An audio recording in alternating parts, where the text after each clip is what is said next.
Assalamualaikum warahmatullahi wabarakatuh.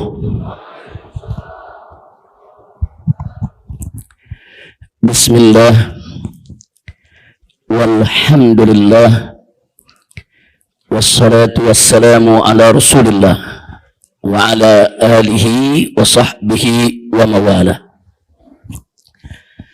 Siyadatul habaib wal masyaikh wal ulama wal dakatirah wal asatiz wa jami'il hadirin al-hibba'il a'izza rahimakumullah. Fi hadhihi al-munasabati as-sa'idati at-tayyibati al-mubarakah la ansa an usiyakum jami'an wa nafsi bi taqwallah wa bi ta'ati Rasulillah sallallahu alaihi wa alihi wa sahbihi wa sallam. فنسأل الله سبحانه وتعالى أن يهدينا إلى صراطه المستقيم ويجعلنا من المتقين آمين يا رب العالمين والحمد لله رب العالمين. Kepada para habaib, para alim ulama, para masyaikh, para asatidah dan seluruh hadirin dan hadirat, satu kehormatan dan kebahagiaan tersendiri bagi saya pada kesempatan hari yang penuh kebahagiaan dan keberkahan ini bisa hadir dalam satu acara yang luar biasa, yaitu acara wisuda para penghafal Al-Quran yang dilaksanakan oleh Ma'had Al-Askar. Kita sama mendoakan semoga yang mendirikan Ma'had Al-Askar, yang memperjuangkannya, yang mengurusnya, wabil khusus keluarga besar akhina Al-Fadil Syekh Fahmi bin Abdul Qadir Al-Askar hafidhahullah ta'ala wa ra'ah, senantiasa mendapatkan limpahan rahmat dan barakah dari Allah subhanahu wa ta'ala. Dan mudah-mudahan Ma'had Al-Askar nasallallahu subhanahu wa ta'ala an yaj'alahu ma'hadan ma'muran munawwaran salihan tayyiban nafi'an mubarakan amin ya rabbal alamin. Baik ahiba'il kiram, acara demi acara sudah sama kita ikuti dengan seksama. Bahkan ada bagian-bagian acara tadi yang begitu mengesankan, membuat kita semua terharu tatkala para wisudawan dan wisudawati tadi bertemu berpelukan dengan para orang tua mereka.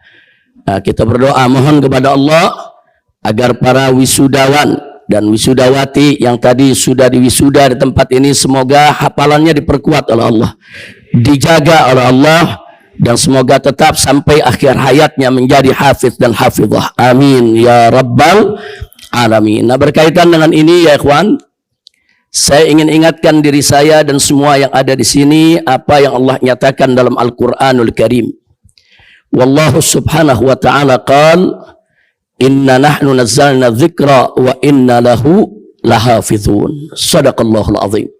Luar biasa ibadallah.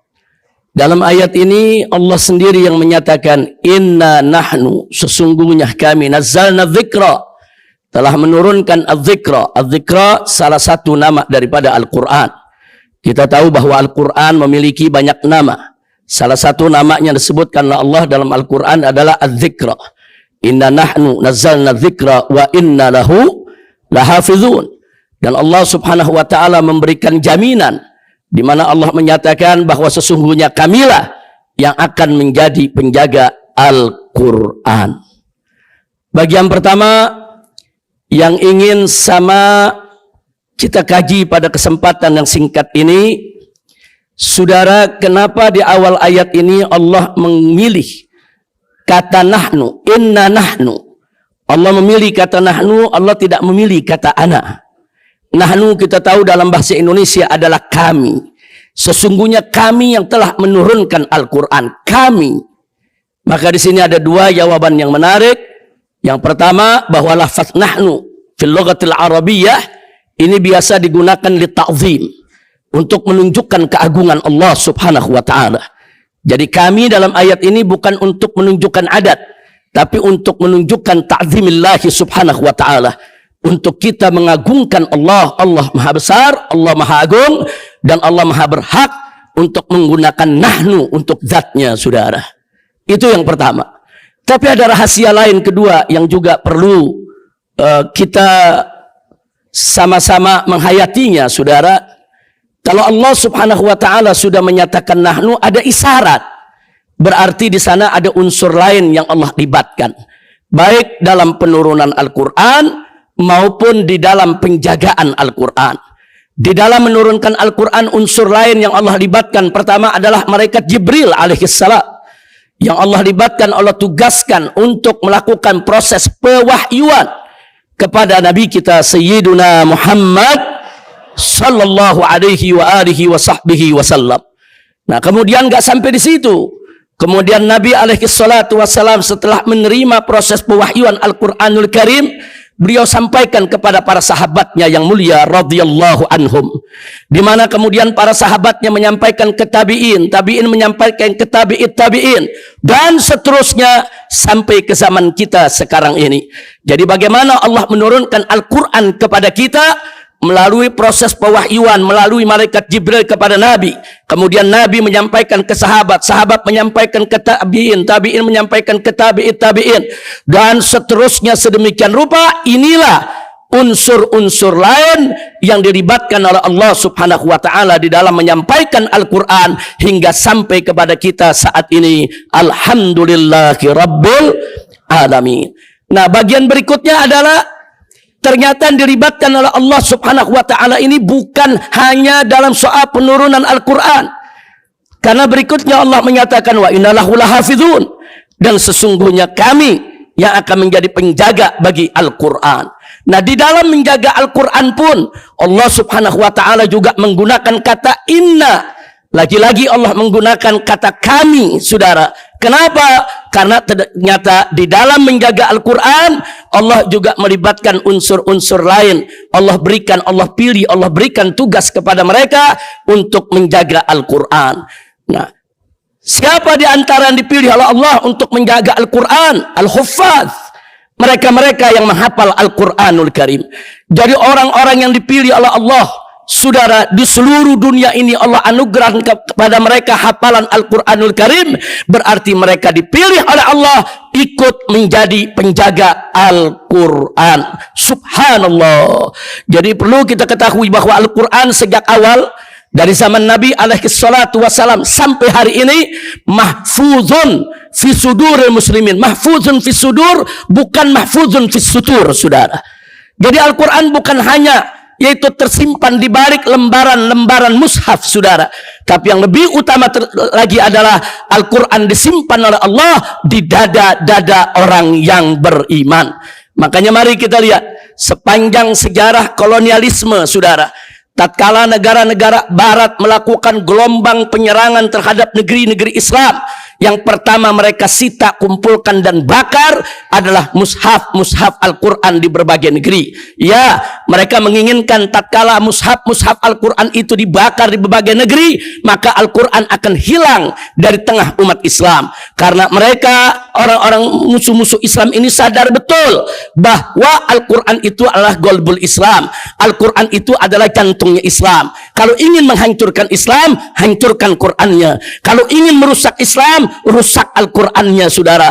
Maka itu di benak mereka, mereka pikir dengan membakar Al-Quran, memusnahkan mushaf Al-Quran di berbagai negeri yang mereka lakukan gelombang serangan habis-habisan, mereka pikir dengan itu Al-Quran akan hilang dari tengah-tengah umat Islam, saudara. Mereka tidak tahu kalau Al-Quran itu disimpan oleh Allah bukan hanya fis sutur, tapi Allah simpan fis sudur, fis suduril mukminin. Allah simpan di dada, di jiwa daripada orang-orang yang beriman. Jutaan mushaf mereka bakar, tapi ternyata Al-Quran tetap tidak hilang. Kenapa? Al-Quran terjaga dalam hafalan umat Islam. Al-Quran terjaga dalam dada umat Islam. Al-Quran terjaga dalam jiwa-jiwa umat Islam yang tersebar di seluruh dunia. Sehingga begitu satu mushaf dibakar, besok umat Islam bisa membuat mushaf yang lainnya. Begitu 1 juta mushaf dibakar, besok umat Islam bisa mencetak, menulis kembali, yaitu mushaf Al-Quran yang yang berasal dari hafalan mereka yang dianugerahkan oleh Allah Subhanahu wa taala. Alhamdulillahi rabbil alamin. Jadi kita enggak usah khawatir, Al-Qur'an ini saudara sampai hari kiamat akan tetap dijaga oleh Allah. Itulah salah satu mukjizat Al-Qur'an, yaitu mukjizat abadi. Mukjizat abadi. Kenapa kita katakan mukjizat abadi, saudara? Karena Al-Quranul Karim tetap bisa disaksikan sebagai mukjizat, tetap bisa dirasakan sebagai mukjizat sepanjang zaman. Ini perlu kita garis bawahi, saudara. Mukjizat Nabi banyak. Ada air jernih yang keluar dari jari jemari Nabi. Ada bulan yang bisa dibelah. Begitu banyak mukjizat yang Allah berikan. Tapi jangan lupa, semua mukjizat-mukjizat tersebut hanya bisa disaksikan dan dirasakan oleh mereka yang hidup di zaman Nabi, saudara. Hanya bisa dilihat, dirasakan oleh mereka yang ada dulu bersama Nabi, ikut menyaksikannya. Sementara saat ini kita hanya mendengar ceritanya, saudara, sebagai fakta sejarah. Tapi Al-Quran sebagai mukjizat tetap bisa dilihat, tetap bisa didengar, tetap bisa disaksikan, tetap bisa dirasakan mukjizatnya, saudara, sepanjang zaman oleh seluruh pengikut Nabi kita Sayyiduna Muhammad sallallahu alaihi wasallam. Maka itu sepakat para ulama menyebut Al-Quran sebagai Al-Mu'jizatul Kubra, sebesar-besarnya mukjizat yang pernah diterima oleh Nabi kita Sayyiduna Muhammad sallallahu alaihi wasallam. Maka itu tadi saya sampaikan, saudara, musuh-musuh Islam selalu berpikir dan selalu berusaha bagaimana Al-Quran ini akan hilang dari tengah umat Islam. Nah, setelah mereka gagal menghancurkan fisik dari mushaf Al-Quran, karena umat Islam jutaan yang menghafal Al-Quran, akhirnya mereka mulai berpikir cara lain. Dan itu terjadi, saudara, di awal daripada abad ke-19, di awal tahun 1800-an. Muncullah para mustasyriqun, muncullah para orientalis, saudara. Mereka mencoba untuk menggunakan cara lain bagaimana Al-Quran ini hilang dari tengah-tengah umat Islam, saudara. Caranya mereka baca Quran, mereka pelajari Al-Quran, mereka gali Al-Quran. Untuk apa? Untuk mencari celah mana yang bisa diserang oleh mereka, untuk menimbulkan tasykik, untuk membuat umat Islam meragukan Al-Quran. Masya Allah, serangan ini begitu dahsyat. Ini serangan keilmuan. Mereka melancarkan al-ghazwul fikri, perang urat saraf, perang pemikiran, saudara. Mereka tanamkan keraguan di tengah-tengah umat Islam terhadap Al-Quran mereka, terhadap Al-Quran yang dimiliki oleh umat Islam, saudara. Jadi mari kita lihat, mereka korek, mereka cari bagaimana kesalahan daripada Al-Quranul Karim. Tapi alhamdulillah, semakin mereka gali Al-Quran, semakin mereka cari Al-Quran, bukan celah yang mereka dapat, bukan kesalahan yang mereka dapat, bahkan makin terungkap keajaiban-keajaiban dan keagungan Al-Quranul Karim. Satu contoh saja saya ingin sampaikan pada kesempatan ini, satu saja ya ikhwan. Di dalam surat Yunus ayat 92, Allah berfirman, faqala ta'ala, wal yawma nunajjika bi badanika litakuna liman khalfaka ayah. Shadaqallahul azim. Dalam ayat ini Allah Subhanahu wa ta'ala menceritakan kepada kita bagaimana tentang cerita Fir'aun yang menghadapi Musa yang tidak pernah mau beriman.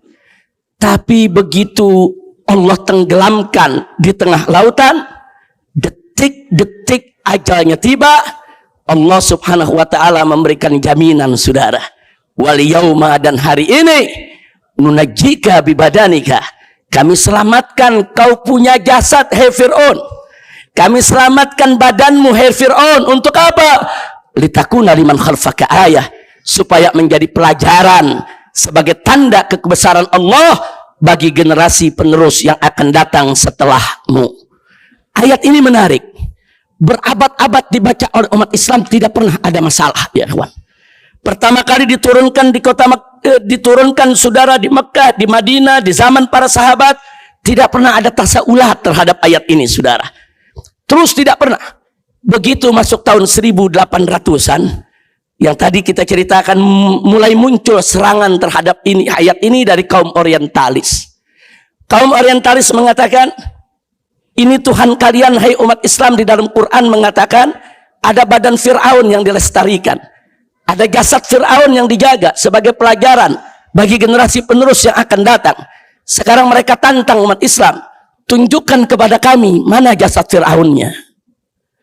Ini pertanyaan gak bisa dijawab oleh ulama pada saat itu, saudara. Kenapa? Karena memang jasad Fir'aun belum ditemukan. Di tahun 1800 awal, jasad Fir'aun yang Allah tenggelamkan di zaman Nabi Musa, belum ada yang menemukannya, saudara. Lalu kenapa tidak ada hadis yang menunjukkan itu jasad di mana? Karena sahabat nggak ada yang bertanya. Lalu kenapa tidak ada athar yang menunjukkan di mana jasad tersebut berada, saudara? Karena nggak pernah diperbincangkan oleh para sahabat maupun tabi'in dan tabi'it tabi'in. Sehingga ketika itu para ulama kita hanya bisa menjawab amanna billah wa bima jaa 'anillah ala muradillah. Kami beriman kepada Allah dan kami beriman dengan apa-apa yang datang dari Allah sesuai dengan maksud Allah. Apa yang ada di Quran pasti benar. Berita apapun yang Allah sampaikan pasti benar. Kalau Allah nyatakan jasad Fir'aun itu ada, pasti ada. Kalau Allah nyatakan jasad Fir'aun itu dilestarikan, pasti dilestarikan. Mustahil Allah berdusta. Mustahil ada berita yang tidak benar ada dalam Al-Quranul Karim. Cuma yang jadi persoalan sekarang, ibadallah, orang-orang orientalis ini menuntut umat Islam. Buktikan dong kalau Quran kalian benar. Buktikan dong kalau firman Tuhan kalian di tempat di Al-Quran ini benar. Mana jasadnya? Nggak ada jasadnya. Belum ada satupun yang tahu di mana itu jasad Fir'aun yang di zaman Nabi Musa. Subhanallah, saudara, Allah sudah berjanji, inna nahnu nazzalna dzikra wa inna lahu lahafizun. Dan di dalam ayat yang lain Allah menyatakan, faqala ta'ala sanurihim fil afaq, sanurihim ayatina fil afaq wa fi anfusihim hatta yatabayyana lahum annahul haq. Allah sudah janji, sanurihim ayatina, kami akan perlihatkan kepada mereka, orang-orang yang meragukan Al-Quran, kami akan perlihatkan ke mereka ayatina, ayat-ayat tanda-tanda kebesaran kami fil afaq, di seluruh ufuk alam semesta, wa fi anfusihim, dan di dalam mereka, diri mereka sendiri. Agar kenapa? Hatta yatabayyana lahum annahul haq, agar menjadi jelas bagi mereka bahwasanya Al-Quran itu adalah benar, Al-Quran itu bukan bohong. Ini Allah sudah janjikan, saudara. Innallaha la yukhliful mi'ad. Allah tidak pernah dan tidak akan pernah mengingkari janjinya. Begitu umat Islam diserang oleh pemikiran orientalis yang membabi buta, begitu para ulama berusaha untuk menjawab semampu sekuat mereka, saudara, menjawab dengan iman, menjawab dengan keyakinan, tapi para orientalis nggak menerima, saudara. Mereka butuh bukti fisik. Mana bukti fisiknya jasad Fir'aun tersebut? Nah, akibatnya apa? Serangan ini, saudara, sempat menggoyahkan kalangan awam umat Islam. Umat Islam yang awam, yang nggak ngerti, yang nggak mendalam, mulai goyang, saudara. Akhirnya apa mereka bilang? Ternyata Al-Quran isinya hanya dongeng, hanya cerita bohong. Katanya ada jasad Fir'aun, ternyata nggak ada. Hei umat Islam, kenapa kau masih percaya Al-Quran? Ternyata Al-Quran isinya hanya khurafat, hanya cerita-cerita dongeng yang tidak bisa dipertanggungjawabkan dan tidak bisa dibuktikan. Begitu goyang, saudara, umat yang di bawah, ulama terus berusaha menjaga iman umat Islam. Begitu di titik yang sudah sangat berbahaya, pertolongan Allah datang, saudara. Subhanallah. Apa yang terjadi? Serangan itu terjadi dari tahun 1800-an, di pertengahan abad ke-19, saudara. 1800-an, 1850-an, 1860-an. Akhirnya, saudara, di tahun 1896, saudara, seorang ahli arkeologi dari Prancis yang bernama Loret melakukan penelitian arkeologi, saudara, di seluruh jazirah Mesir. Karena saat itu Mesir ada di bawah penjajahan Inggris. Sehingga arkeolog Prancis ini dengan leluasa untuk melakukan penelitian. Singkat cerita, di tahun 1896 perjalanan arkeologi Loret ini, saudara, dari Prancis sampai ke satu kota di selatan Mesir yang bernama kota Al-Uqsur, atau orang Indonesia bilangnya Luxor, saudara. Begitu sampai di sana dilakukan penggalian arkeologi di tepi Sungai Nil. Akhirnya di sana ditemukan Wadil Muluk, yang artinya lembah raja-raja, saudara. Ternyata raja-raja Mesir kuno semua dimakamkan di tempat tersebut, saudara. Nah, dari tempat tersebut begitu digali didapatkan beberapa belas mumi. Mumi, saudara, itu jasad daripada raja-raja Mesir yang diawetkan. Biasanya diawetkan secara tradisional. Mereka memakai herbal, memakai dedaunan, memakai pohon, memakai balsam, saudara, supaya jasad itu tidak termakan oleh rayap. Saudara, ada belasan. Mereka dapatkan belasan mumi dan kemudian dibungkus, saudara, dengan kain sedemikian rupa agar jasad itu bisa awet. Dan ini hanya dilakukan untuk raja-raja Mesir kuno. Karena Fir'aun itu sebetulnya gelar, saudara. Ada Fir'aun yang pertama, Fir'aun kedua, ada Ramses dan lain sebagainya. Singkat cerita, saudara, titik terang mulai muncul. Belasan mumi Raja Mesir ditemukan. Saudara, ini tahun 1896. Tapi ketika itu pemerintah Perancis yang menjajah Mesir melarang mumi tersebut dibuka, saudara. Tapi sudah mulai ada tasaulat. Oh, jangan-jangan ini salah satunya adalah jasad Fir'aun yang di zaman Nabi Musa. Makanya pemerintah Prancis nggak kasih buka dulu. Karena kalau ini dibuka ternyata betul ada jasad Fir'aun zaman Nabi Musa, maka serangan mereka bubar semua, saudara. Serangan pemikiran mereka selama ini mengganyang umat Islam bubar, saudara. Maka itu, saudara, berita ini mereka sembunyikan. Singkat cerita, saudara, di tahun, saudara, 1900 awal 920-an, saudara, seorang arkeolog dari Prancis juga, Elion Smith namanya, saudara. Elion Smith ini mendapatkan izin untuk membuka daripada pengikat, membalut daripada mumi-mumi tadi, saudara. Kenapa dibiarkan sampai hampir 30 tahun, saudara? Karena mumi ini nggak boleh sembarang dibuka. Kalau dalam keilmuan takut begitu dibuka rusak, akhirnya bukti sejarah hilang, saudara. Jadi cara membukanya pun mereka harus pakai teknologi. Mereka tunggu, mereka selidiki sedemikian rupa, baru di tahun 1920-an dibuka, saudara. Yang buka adalah Elion Smith atas izin pemerintah Prancis. Begitu dibuka, dari sekian belas jasad yang ada, hanya satu jasad yang kelihatannya jauh lebih utuh dibandingkan jasad yang lain, saudara. Jasad yang lain sudah hampir punah, jasad yang lain sudah hampir rusak, udah, saudara. Tapi ada satu jasad, saudara, yang kelihatan sangat utuh, saudara, dibandingkan jasad-jasad yang lain. Di sini Elion Smith dan kawan-kawan mulai curiga, saudara. Jangan-jangan ini jasad Fir'aun yang ada di zaman Nabi Musa. Tapi itu nggak berani mereka umumkan, saudara. Akhirnya jasad-jasad tersebut dibawa ke Prancis, disimpan di museum di Prancis, disembunyikan sampai tahun 1975. Luar biasa, saudara. Hampir 100 tahun dia sembunyikan. Kenapa disembunyikan? Supaya mereka tetap enak nyerang umat Islam. Mana buktinya? Mana buktinya jasad Fir'aun? Mana buktinya? Itu ayat bohong, itu ayat fiktif, itu ayat khurafat.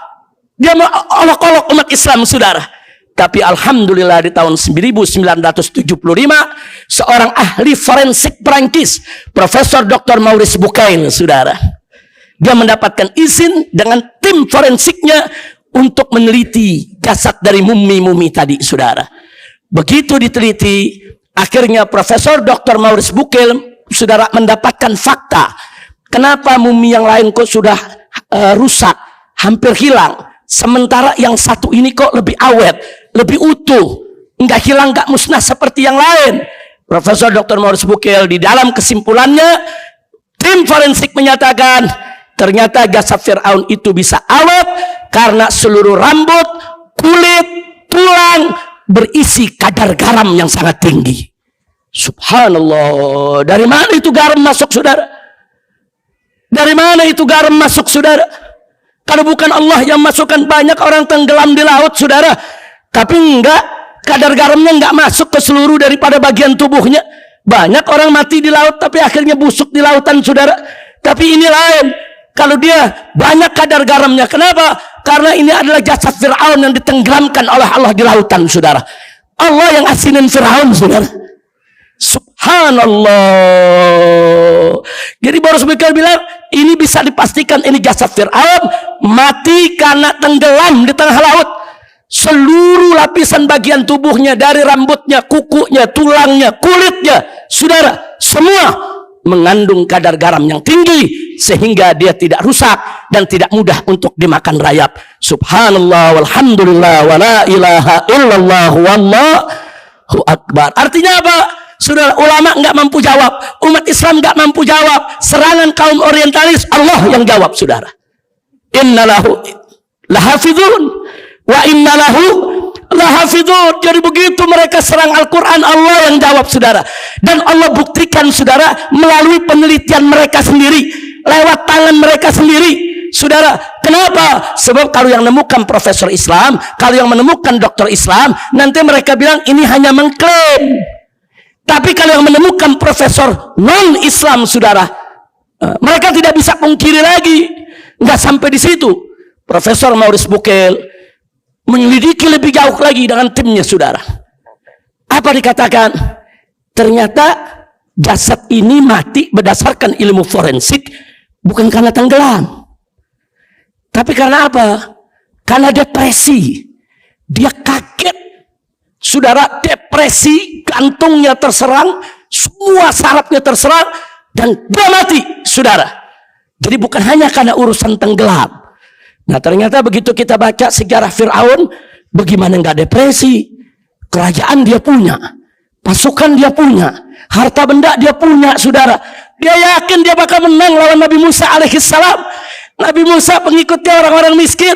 Dia yakin bukan lagi 100%, 1.000.000% dia yakin dia bakal menang. Dia bakal bisa libas itu Musa dan pengikutnya, saudara. Dengan kekayaannya, dengan pasukannya, dengan kekuatannya. Ternyata yang terjadi, seluruh pasukannya ditenggelamkan oleh Allah di tengah lautan. Dia lihat dengan mata kepalanya bagaimana pasukannya dihantam oleh ombak, saudara. Bagaimana kapal-kapal, bagaimana kuda-kuda yang digunakan oleh dia hanyut dalam gelombang, saudara. Semua Allah hancurkan depan mata dia. Dia nggak sangka seorang Musa yang dipandang remeh, seorang Musa yang dipandang rendah, seorang Musa yang bukan raja bisa menghancurkan dia sedemikian rupa, saudara. Kaget, depresi, terserang semua sarafnya, mati lalu tenggelam. Subhanallah. Saudara, dari situlah akhirnya Profesor Maurice Bucaille masuk Islam, saudara. Dari situ, saudara, dia tadinya nggak boleh diumumkan dia punya hasil daripada penelitiannya oleh pemerintah Perancis, tapi dia bilang nggak bisa. Dia masuk Islam, ini kebenaran yang harus diumumkan ke seluruh dunia. Nah, akhirnya begitu diumumkan, satu ayat diserang oleh mereka hampir 100 tahun. Allah jawab. Setelah umat Islam nggak mampu jawab, Allah jawab dengan caranya, saudara. Karena nggak ada jaminan dari Allah kalau mengungkap harus orang Islam, nggak ada jaminan, saudara. Allah bisa mengungkap kebenaran itu dengan cara Allah melalui tangan siapa saja. Yang jelas Allah buktikan di hadapan seluruh umat manusia maha benar apa yang Allah ceritakan dalam Al-Quran. Alhamdulillah. Nah, ini yang saya mau ceritakan sedikit. Artinya, saudara, kita hati-hati di zaman sekarang ini. Mereka tidak lagi membakar fisik Al-Quran. Kalau ada membakar fisik Al-Quran itu cara-cara kuno itu. Udah ketinggalan zaman. Sekarang ini mereka menghancurkan Al-Quran, saudara, dengan jalan mencari celah dalam Al-Quran. Bahkan saat ini, saudara, mereka menantang umat Islam untuk menggunakan hermeneutika di dalam menafsirkan Al-Quran. Hati-hati, saudara.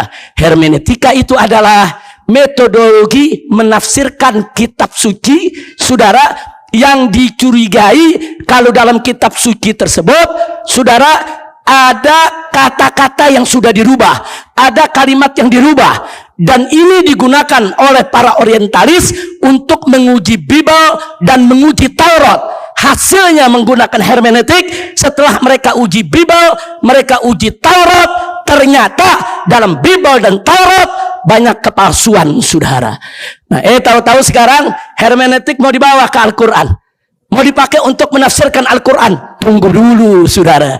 Anda tahu salah satu prinsip yang dipegang oleh hermeneutik, siapa yang ingin menggunakan hermeneutik terhadap suatu kitab suci, dia harus yakin dulu kalau di depan dia itu buku biasa, bukan kitab suci, saudara. Ini prinsipnya saja sudah bertentangan dengan ilmu tafsir, saudara. Mana mungkin umat Islam menafsirkan Al-Quran dengan tidak meyakini Al-Quran sebagai kitab suci, ibadallah. Maka itu maaf, saya amanatkan betul kepada umat Islam, khususnya kepada para dakatirah. Hari ini hermeneutik ini lagi digandrungi, masuk ke pondok-pondok pesantren, masuk ke perguruan-perguruan tinggi. Jadi maksud saya, kalau hermeneutik ini kita pelajari untuk kita kuliti bahwa dia tidak cocok untuk Al-Quranul Karim, saya sangat mendukung itu. Tapi kalau hermeneutik dipelajari di perguruan tinggi untuk menguliti Al-Quran, nastaghfirullahaladzim wa natubu ilaih. Jangan sampai itu terjadi, ya ikhwan. Nah, saya tidak ingin panjang lebar bicara tentang hermeneutik di sini. Satu ilmu yang cukup luas.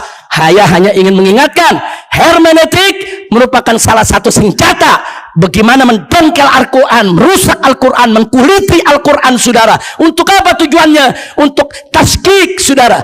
Untuk supaya umat Islam ragu dengan kitab sucinya, saudara. Nah, maka itu inilah serangan modern sekarang terjadi terhadap Al-Quran. Baiklah, itu saja yang ingin saya sampaikan kepada para wisudawan. Kita ucapkan selamat, yaitu di mana mereka telah berprestasi, mereka telah berkarya, dan terima kasih kepada Yayasan Al-Askar, yaitu Syekh Fahmi dan kawan-kawan telah menggelar acara ini. Gelar wisuda semacam ini sangat bagus, ikhwan.